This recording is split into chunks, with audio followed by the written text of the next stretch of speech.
அதிமுகவை ஏன் எதிர்க்கவில்லை? அப்போ அதிமுகவுடன் கூட்டணியா? தாவேக ஆதவ் அர்ஜுனா விளக்கம். வணக்கம் செய்திப்புனல் நேயர்களே. தமிழக வெற்றிக் கழகத்தின் முதல் மாநில கொள்கை விளக்க பொதுக்கூட்டம் இன்று சேலத்தில் நடைபெற்று வருகிறது. அதில் சிறப்புரையாற்றிய கட்சியின் தேர்தல் பிரச்சார மேலாண்மை பொதுச் செயலாளர் ஆதவ் அர்ஜுனா, அதிமுக தொண்டர்கள் எப்போதோ தாவேகவில் இணைந்து விட்டார்கள் என்று கூறியிருப்பது சலசலப்பை ஏற்படுத்தியுள்ளது.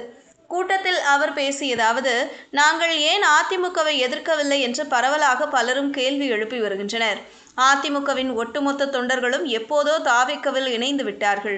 எம்ஜிஆர் அப்போது என்ன குறிக்கோளுடன் கட்சியை தொடங்கினாரோ, ஜெயலலிதா அம்மையார் எந்த குறிக்கோளுடன் அதிமுகவை மீட்டெடுத்தாரோ, அந்த குறிக்கோளின் ஒற்றை நம்பிக்கையை நம்முடைய தலைவர் விஜய் தான்.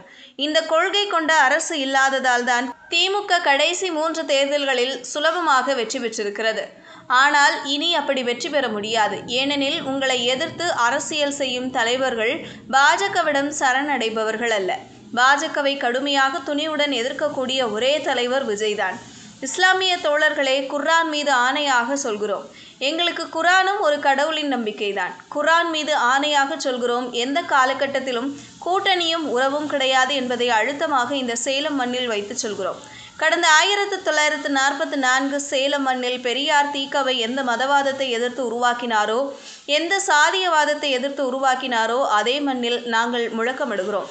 இந்த காரணத்திற்காகத்தான் சேலத்தில் நாங்கள் மாநாட்டை உருவாக்கி இருக்கிறோம். நண்பர்களே, பெரியார் இறக்கவில்லை, அதை உயிரோடு வைத்திருக்கத்தான் தலைவர் விஜய் தமிழக வெற்றிக் கழகம் எனும் கட்சியை உருவாக்கி கொண்டிருக்கிறார்.